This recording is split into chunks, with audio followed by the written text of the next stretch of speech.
Pendant la période de la détente, il y a eu des crises, nous les avons vues, mais il y a eu aussi des guerres périphériques. Et la plus importante, la plus traumatisante, a été la guerre du Vietnam. Pour mieux comprendre les origines de cette guerre du Vietnam entre le Vietnam et les États-Unis, il faut revenir un peu en arrière avec la guerre que le Vietnam a menée contre la France pour l'indépendance de trois pays, le Laos, le Cambodge et le Vietnam, qui formaient ce qu'on appelait l'Indochine française. Cette guerre contre la France est terminée par la défaite de la France et l'indépendance de ces pays, mais au moment des traités, il a été admis que le Vietnam serait partagé en deux. Le Vietnam du Nord serait communiste et au sud du 18e parallèle, le Vietnam du Sud serait capitaliste. Et le Vietnam du Sud a été soutenu par les États-Unis. Or, toujours dans ces accords de paix, il avait été décidé qu'il y aurait un référendum dans les à peu près 2 années qui suivraient et que ce référendum poserait la question de la réunification du Vietnam. Or, cette réunification et ce référendum n'ont pas eu lieu. Ils n'ont pas eu lieu parce que tout le monde se rendait compte que si jamais il y avait un référendum, il était tout à fait évident qu'il serait gagné par le héros de l'indépendance, c'est-à-dire Ho Chi Minh. Ho Chi Minh est marxiste et que donc s'il y avait une réunification, elle se ferait sous l'égide des marxistes et donc que l'ensemble du pays deviendrait communiste. Pour les Américains, il n'en était pas question, tout comme pour les Vietnamiens du Sud. Mais comme ce référendum n'a pas lieu, que se passe-t-il? Eh bien, dans le Sud, il y a un certain nombre d'opposants au régime qui sont communistes, voire parfois bouddhistes, parce que le dirigeant est catholique, et ces opposants demandent que le référendum ait lieu. Et en fait, ils vont le demander de manière armée, puisque cela va former une guérilla, et que ces guérilleros du Sud, qui sont donc majoritairement communistes, c'est ce que les Américains vont appeler les Viet Cong. Et ces Viet Cong forment dans le Sud des zones où le pouvoir ne peut plus venir, et ces Viet Cong, évidemment, vont être aidés par les Vietnamiens du Nord, par l'armée vietnamienne du Nord qu'on appelle le Viet Minh, et qui va envoyer des armes vers le Sud, des instructeurs, pour aider ces guérillas du Sud à conquérir le pouvoir. Voyant que l'armée vietnamienne seule n'arrive pas à battre les guérilleros Viet Cong, les États-Unis décident d'intervenir. Le début de l'intervention se fait dès le mandat de Kennedy. En effet, Kennedy va envoyer des instructeurs pour encadrer, former l'armée sud-vietnamienne. Et après son assassinat, c'est Johnson qui prendra donc la suite. Et sous Johnson, il va y avoir une véritable marée américaine qui va débarquer parce que ce ne sont plus seulement des instructeurs, ce sont réellement des militaires, et ces militaires vont combattre évidemment. En plus, le matériel est un matériel impressionnant comme seuls les Américains sont capables d'en avoir. Tout ceci contre des guérilleros, aidés effectivement par une armée, et c'est quand même une armée d'un pays du tiers-monde. Et ne comprenant pas que cette armée du tiers-monde résiste à la première armée du monde, eh bien Johnson va décider de bombarder le Nord-Vietnam pour empêcher ce Nord-Vietnam d'aider le Sud-Vietnam, et aussi va décider de faire jeter du napalm le long de ce 18e parallèle qui marque la limite entre les deux. Le napalm est un défoliant, et donc ce défoliant va enlever les forêts de cette région, et donc en fait ainsi l'aviation américaine pourra voir passer des éléments du Viet Minh vers le sud, et donc ils espèrent ainsi pouvoir arrêter cette aide du Viet Minh au Viet Cong. Mais visiblement, ça ne marche pas. Pourquoi? Parce que les Vietnamiens du Nord décident de passer par le Laos et le Cambodge et font une espèce de piste au milieu de la jungle. C'est ce qu'on va appeler la piste Ho Chi Minh. Et donc, en fait, l'armement vient vers le sud à travers cette piste Ho Chi Minh.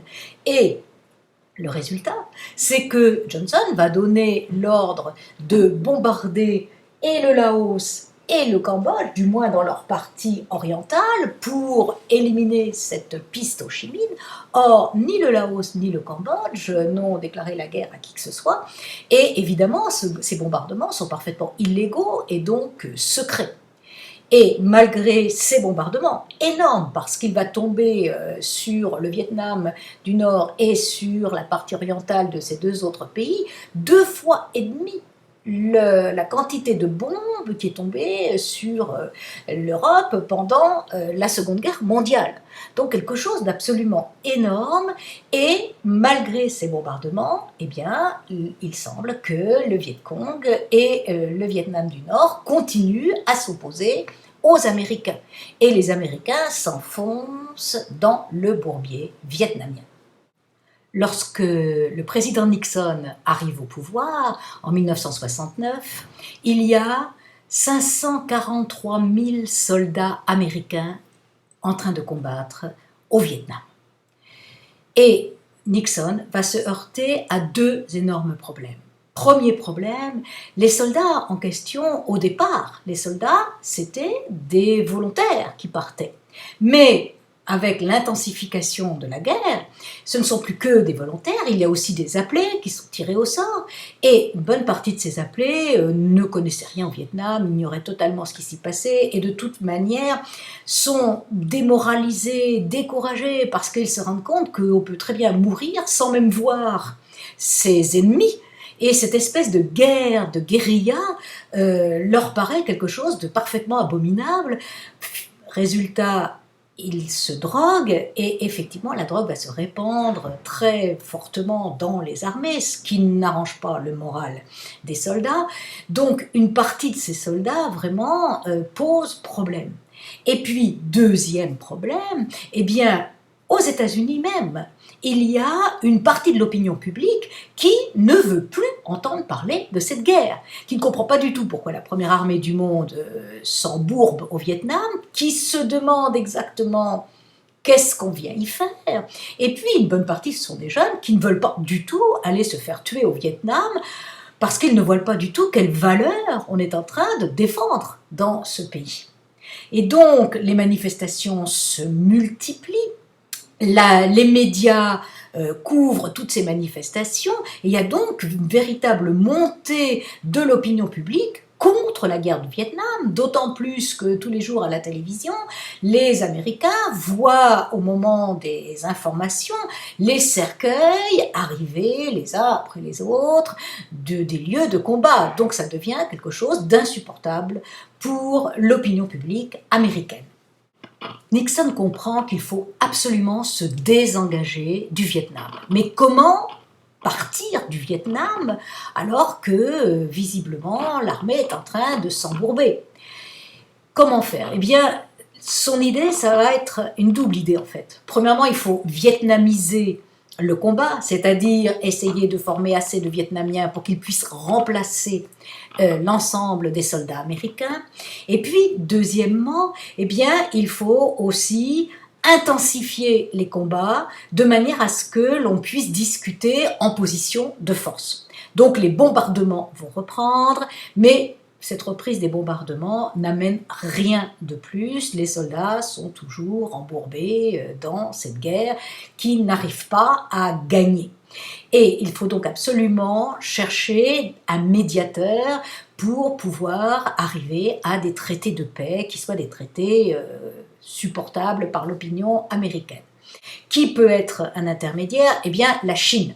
Et c'est pourquoi Nixon, avec son secrétaire d'État Henry Kissinger, vont aller en Chine, vont discuter avec les Chinois, vont accepter que la Chine, d'abord ils vont reconnaître, les États-Unis vont reconnaître la Chine, ensuite on va accepter que la Chine fasse partie du Conseil de sécurité, à la place du grand allié des Américains, qui était la Chine nationaliste, que les Américains reconnaissaient comme étant la seule et unique Chine. Eh bien, ils doivent accepté de changer d'avis. Et donc, la Chine gagne ainsi à entrer dans le concert des nations. Et effectivement, il va finir par y avoir les traités de paix. Ces traités de paix, ce sont les traités de Paris, et ces traités de Paris sont signés en 1973. L'armée américaine peut donc quitter le Vietnam, ce qu'elle va faire vite et de manière pas très glorieuse. Et en fait, 2 ans après, eh bien, le Vietnam sera réunifié, donc en 1975. Il va être réunifié en étant entièrement communiste, puisque même la capitale Saigon va s'appeler Ho Chi Minh-ville, et il va y avoir un effet domino, puisque au Laos, ce sont aussi les communistes qui vont prendre le pouvoir, c'est le Pathet Lao, et au Cambodge, ce sont les Khmers rouges, des communistes extrêmement durs qui vont en fait faire un véritable génocide en tuant une énorme partie de la population. Donc la fin de cette guerre du Vietnam est vraiment un échec cuisant pour les Américains.